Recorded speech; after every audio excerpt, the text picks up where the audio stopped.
Be me, I guess. This is hard to write, but I need to get it out somewhere. My whole life just kind of imploded a few days ago.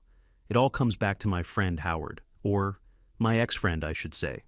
We grew up together, lived on the same street. Our parents were friends, so we were basically forced to hang out from the time we were toddlers. It wasn't forced for long, though. We just clicked. He was the brother I never had. I remember summers spent in his family's basement. It was always cool and dark down there, even on the hottest days. We'd play video games for hours, the old consoles with the chunky controllers. We built massive forts out of couch cushions and blankets. We had this whole elaborate world with its own rules and characters. He was always the quiet, steady one. I was the one with the crazy ideas. He never made me feel weird for being a girl who liked video games and comics. In school, we had each other's backs. If I was having a bad day, he'd know without me having to say anything. He'd just show up with my favorite candy bar or suggest we go for a walk. He was just there, a constant. I thought he'd be there forever. High school was more of the same, just with more people. We had a solid group of friends, about 5 or 6 of us. It was a good mix, guys and girls. We all just got along. We'd have movie nights, go to football games, the usual stuff. Howard was the anchor of the group. Everyone liked him because he was just so easy to be around.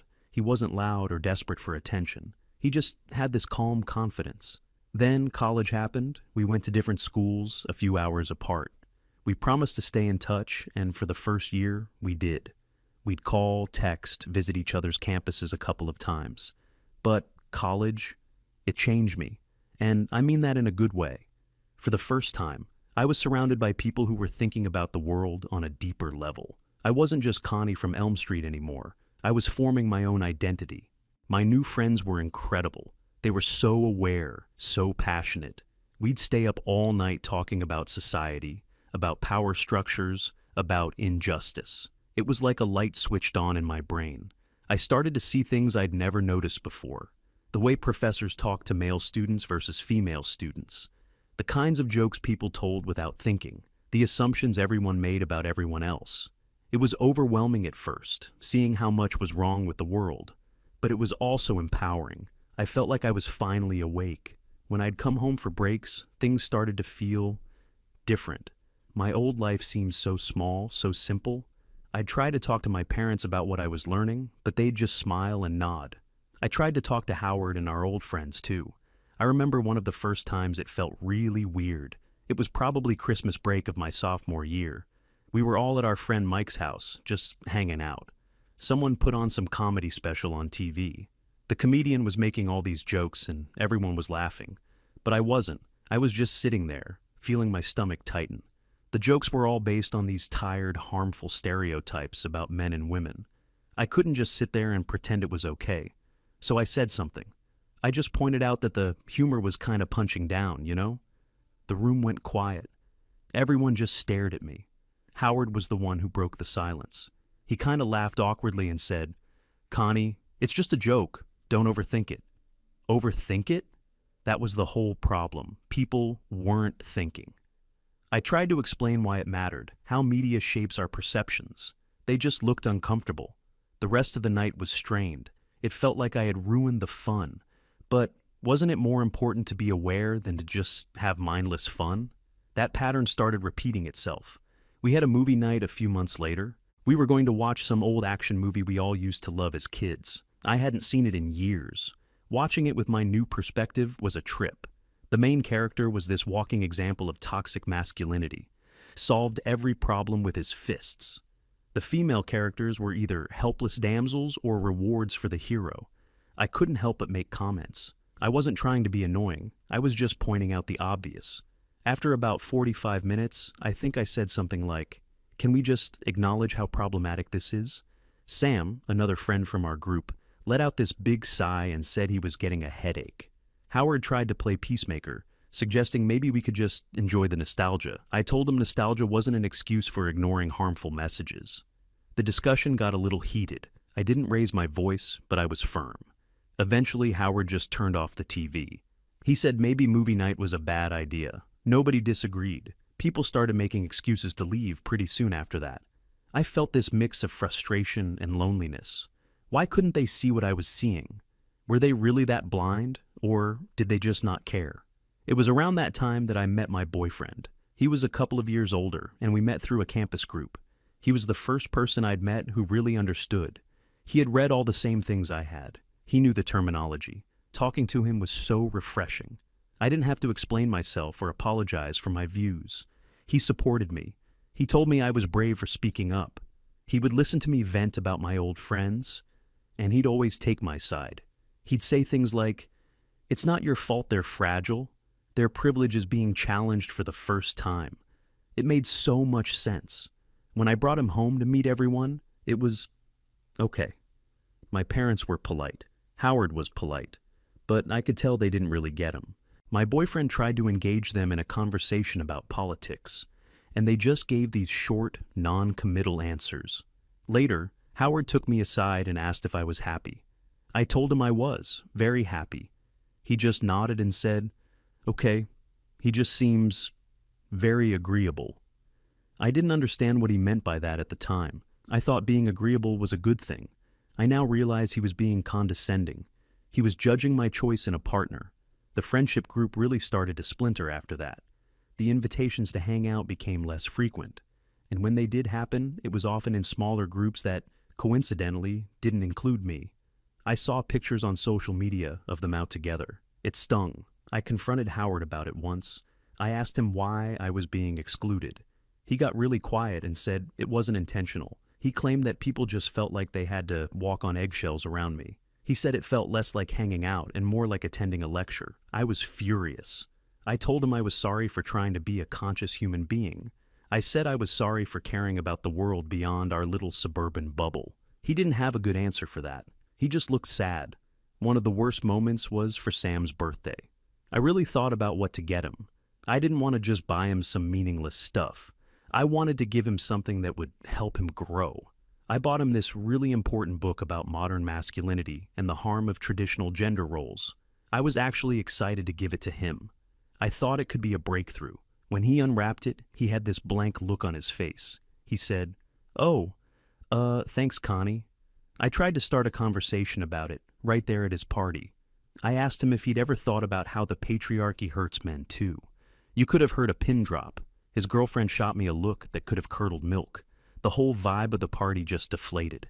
It was so frustrating. I was trying to help, trying to open up a meaningful dialogue. They treated me like I had set off a stink bomb in the living room. After that, I pretty much only saw Howard. He was the only one who still made an effort. He'd call me every few weeks just to check in. Our conversations were shorter. We had less and less to talk about. We couldn't talk about movies or TV shows without me pointing out what was wrong with them. We couldn't talk about his work because I felt it was my duty to remind him of the systemic advantages he had in his field. He got a promotion once, a few years after college. He was so excited when he called me. He told me all about the project he'd led and how his boss had been so impressed. My first thought wasn't about him. It was about the system. I asked him, "That's great, but do you know who you were up against? Was there a woman on your team who was just as qualified?" There was this long pause on the other end of the line. Then he just said, in this really flat voice, "I don't know, Connie. I was just happy about my accomplishment." I told him he should be happy, but it was also important to be aware of the context. I was trying to give him a more complete picture. He changed the subject pretty quickly after that. I felt like I had done the right thing, planting that seed of awareness. My boyfriend agreed. He said that true friends hold each other accountable. So Howard and I kept up this weird, strained friendship. It was mostly just us, meeting for coffee once every couple of months. He'd ask about my life. I'd ask about his. It was all very surface level. He never brought up our friends, and I didn't either. It was this unspoken taboo. I think deep down, I was still holding out hope that he would eventually come around, that he'd see I was right all along. He was smart. He was a good person. I thought it was only a matter of time, but I was also building a life without him, without any of them. My boyfriend and I had our own circle of friends. We'd go to protests, attend panel discussions, host potlucks where we'd talk about real issues. I felt seen. I felt understood. But sometimes, late at night, I'd feel a pang of something. I'd remember laughing so hard with my old friends that I couldn't breathe. I'd remember the easy comfort of being with people who had known me my whole life. I told myself it was just nostalgia for a time when I was ignorant, the happiness of the unaware. I told myself that my new life, my new friends, my new relationship, it was all more real, more meaningful. I was doing the work. I was making a difference. My relationship with my boyfriend was a partnership of equals. We checked in with each other constantly. We processed every disagreement. He always deferred to my perspective on social issues, acknowledging his own blind spots as a man. He was a good ally. Howard, on the other hand, was stuck. Every time I saw him, he seemed the same. Same job, same apartment, same quiet, unassuming demeanor. I started to feel a little sorry for him. He was trapped in a mindset that was holding him back. He was clinging to a world that didn't exist anymore, or at least a world that shouldn't exist. I saw it as my responsibility, as his oldest friend, to keep trying to reach him. Even if our conversations were awkward, even if he was resistant, I was the only one left who could show him a better way to be. Our last few coffee meetings were particularly tense. We got into a debate about the wage gap. He tried to bring up nuance, talking about different career choices and hours worked. I had to shut that down immediately. I explained that what he was saying was a common deflection used to undermine women's experiences. He just sipped his coffee and stared out the window. He didn't even argue back anymore. He just disengaged. It was infuriating. It felt like he wasn't even respecting me enough to have a real debate. He was treating me like I was hysterical. That's a classic tactic, I know. Dismiss a woman's valid points by framing her as emotional. I called him out on it. I said, "It must be nice to be able to just check out of a conversation when it gets uncomfortable for you. That's a privilege I don't have." He just looked at me, and his eyes were so tired. He said, "You're right, Connie, it is." And then he changed the subject to the weather. I went home and told my boyfriend all about it. He was so angry on my behalf. He said Howard was being passive-aggressive and manipulative. He said that maybe it was time for me to stop putting energy into a friendship that was so one-sided. He told me I deserved friends who celebrated my intellect and passion, not ones who were intimidated by it. I knew he was right, but I couldn't bring myself to cut the cord completely. There was still that little piece of me, the girl in the basement building couch forts, that couldn't let go of Howard. I thought there had to be a way to get through to him. I just needed the right moment, the right opportunity to make him see. I had no idea that moment was coming, and that it would destroy everything. The call came on a Tuesday, I think. It was late afternoon. I was in the middle of writing a blog post about problematic tropes in holiday movies. I saw Howard flash on my screen. I almost didn't answer. I was still annoyed from our last conversation. But I did. His voice was strange. It was thick, like he was trying not to cry. He told me his dad had a heart attack. He was in the hospital. It was serious. I felt a jolt of shock, of course. His dad was always so kind to me. Howard was talking, but it was all a jumble. Words about doctors and waiting rooms and not knowing what was happening. He sounded completely lost. He sounded like a little boy. And as I listened to him, this thought formed in my head. A clear, analytical thought, cutting through the emotion of the moment. This was it. This was the teachable moment. He was vulnerable. He was feeling emotions he probably hadn't been allowed to feel his whole life. Society, the patriarchy, teaches men to be strong, to be providers, to be pillars of strength for their families. It doesn't teach them how to cope when their own pillars start to crumble. He wasn't just sad about his father. He was experiencing a fundamental breakdown of his masculine conditioning. He was being confronted with the fragility of the very structures he had always relied on. I knew what I had to do. I couldn't just offer him empty platitudes. "I'm sorry, and I'm here for you," were useless. I had to give him a framework to understand what he was going through. I had to give him the tools to process this in a healthy, constructive way. So I waited for him to pause, to take a breath. And then I started to explain. I started explaining it to him. My voice was calm and measured. I wanted to be a source of clarity for him in his confusion. I told him, "Howard, I know this is hard, but what you're feeling right now is a textbook response." I said something along the lines of, "This is a typical problem. Patriarchy doesn't teach men how to properly process their emotions, which is why you're reacting so strongly." I remember the exact words I used next, because they hung in the air between us. "You need to deconstruct your emotional dependency on authority figures, like your father." There was complete silence on the other end of the line. It wasn't the kind of silence where someone is thinking. It was a dead, empty silence. I thought maybe the call had dropped. "Howard," I asked, "are you there?" I heard him take a slow, shaky breath. Then he said, in a voice I had never heard before, a voice that was completely devoid of any emotion, "I have to go." And he hung up. I stared at my phone, a little confused. I thought maybe he was just overwhelmed and needed a moment. My explanation had probably been a lot to take in on top of everything else. I told my boyfriend about the conversation. He confirmed that I had done the absolute right thing. He said that offering him a critical framework was far more valuable than shallow emotional support. He praised me for being strong enough to put education before coddling, even with a close friend. I felt reassured. I had been a good friend, a true friend. I sent Howard a text a few hours later, just a simple, "thinking of you." He didn't reply. The next day I texted again, asking for an update on his dad. No reply. By the third day I was starting to feel a little annoyed. I understood he was going through something, but to completely ghost me after I had offered him such a profound insight, it felt incredibly ungrateful. Finally, on the fourth day, he sent a text back. It was just 7 words. "We need to talk. Coffee shop tomorrow." My first feeling was relief. He was ready to talk. He was ready to process.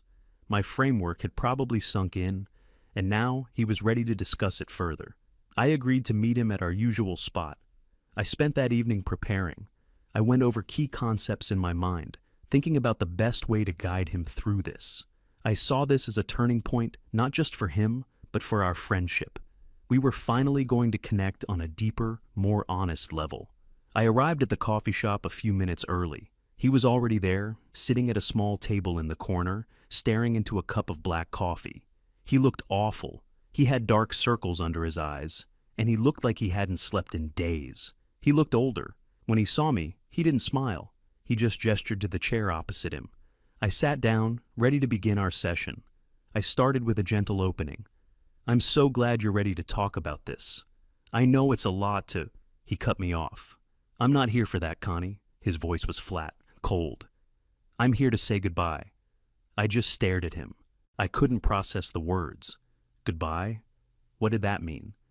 "What are you talking about?" I asked. He didn't answer my question. Instead, he started talking in that same detached voice. "Do you remember that night at Mike's house when you got upset about the comedy special?" The question was so random, it threw me off. "Vaguely," I said. "Why?" "After you left, everyone was quiet. Then Mike said he probably wouldn't host another get-together for a while. It was too stressful." Before I could respond, he continued. "Do you remember when we tried to watch that old action movie?" I nodded slowly.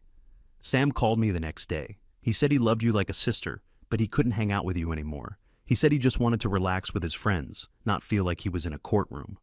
My throat felt tight. Where was this going? "Sam's birthday," he said, his eyes still fixed on his coffee cup. "Do you remember that? He used your book as a doorstop for a few months. He thought it was funny. Then he threw it out." I felt a hot flush of anger and humiliation. "They were just too immature to understand," I said, my voice defensive. Their male fragility couldn't handle being challenged. For the first time, he looked up from his cup and met my eyes. There was nothing there. No anger, no sadness. Just emptiness. "No, Connie," he said, his voice dangerously quiet. "They just wanted their friend back. The friend who could laugh at a stupid joke. The friend who could just enjoy a movie without dissecting it. The friend who would celebrate their successes instead of questioning them." He took a slow sip of his coffee. "When I called you about my promotion, I had just come from telling my parents. They were so proud. I was so proud. I just wanted my best friend to be proud of me too. But you didn't congratulate me. You accused me." He put the cup down with a soft click. "And then, my dad," he said, and his voice finally cracked, just for a second. My whole world was falling apart. I didn't know if he was going to live or die. I called you. I called you because for 25 years, you were the one person I could call." He looked right through me. "And you didn't hear a friend in pain. You saw a project, a specimen. You gave me a lecture." I opened my mouth to defend myself. I wanted to explain about frameworks, about healthy coping mechanisms, about how I was trying to help him in a more meaningful way. But he held up a hand. "Don't. Just Don't. For the first time, just listen. This isn't a debate. There are no points to score. This is just the truth. He leaned forward slightly. You talk so much about power and systems and privilege, but you've become the most toxic, judgmental person I have ever known. You don't see people anymore, Connie. You just see categories. You see allies and enemies, problems and projects. His words felt like physical blows. Each one landed with a dull thud in my chest.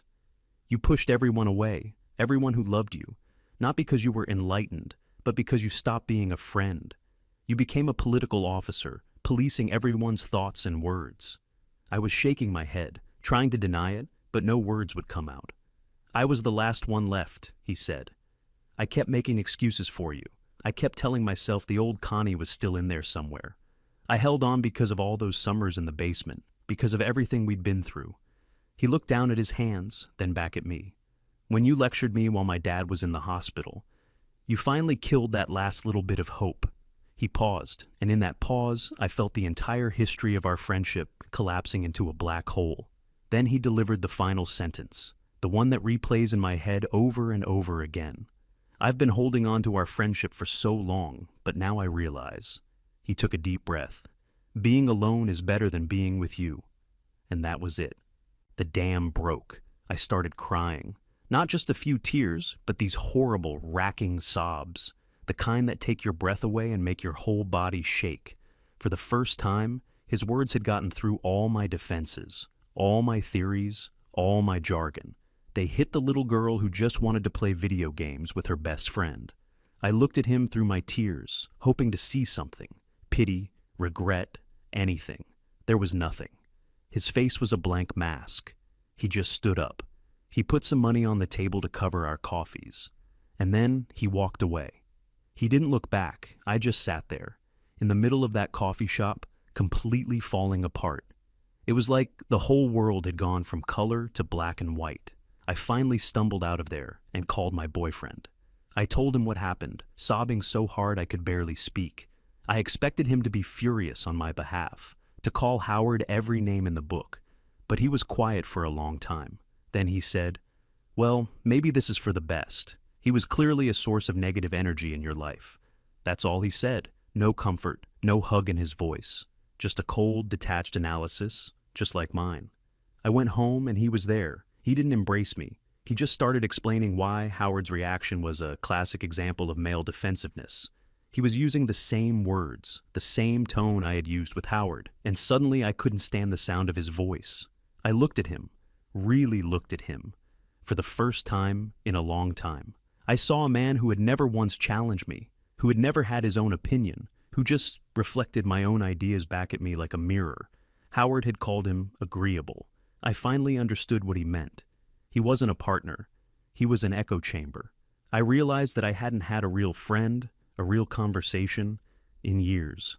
I had surrounded myself with people who would only ever say yes, and I had pushed away the one person who had ever been honest with me, the person who had seen me, the real me, and loved me anyway, until I made it impossible for him to do so. I broke up with my boyfriend the next day. It was surprisingly easy. He just nodded and said he respected my lived experience. There was no emotion, no fight. It was like terminating a business contract. So now I'm here, in my apartment, alone. The silence is deafening. All my theories and big ideas feel like piles of ash. They can't keep me warm. Howard was right. I did this. I pushed everyone away. I traded all my real connections for a sense of intellectual superiority. And in the end, I have nothing. Being alone is better than being with you. He was talking about himself, but I think he was telling my future, because I am alone, and I have no idea how to fix it.